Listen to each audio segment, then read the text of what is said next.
Father! Joy, ano ito? Ano nangyari sa'yo? Wala yan, John. Ha? Ba't sugat-sugat yung mukha mo? Tol! Ang bahay ng ospital. Ano yan? Ano yung... Salamat to, ya. Bakit sugat-sugatan yung mukha? Wala, ito yung father.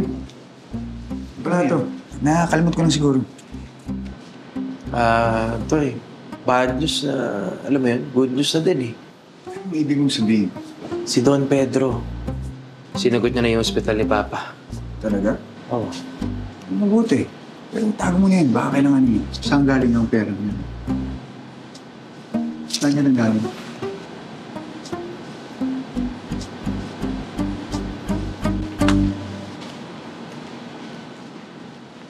Sa ipon ko po. Ano? Chong, sa ipon ko po.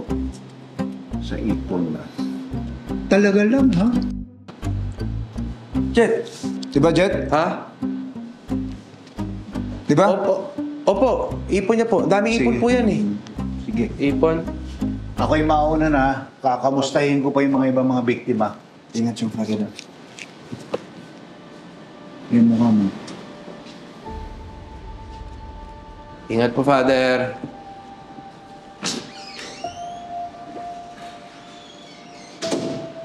Toy.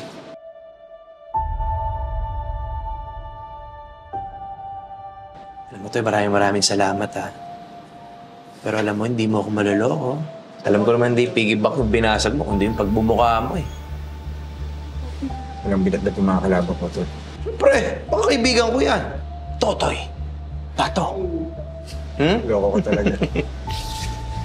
Pero alam mo, Toy, sayang. Naunahan ka nila doon, Pedro.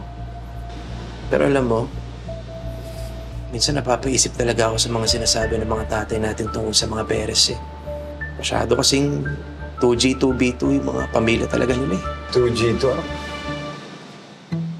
Ano ba? Hindi mo ba alam yun? Too good to be truth. Yun. Diba? Nakita mo yung sa Senaculo? Sa tingin ko, hindi naman manggugulo yung mga Castillo kung hindi dahil sa mga pamilya nila Dwayne, eh. Siyempre, sila nag-sponsor noon, eh. So, hindi ka ba nagtataka? Hindi kaya silang dahilan ng pagkasira ng Pook Paraiso?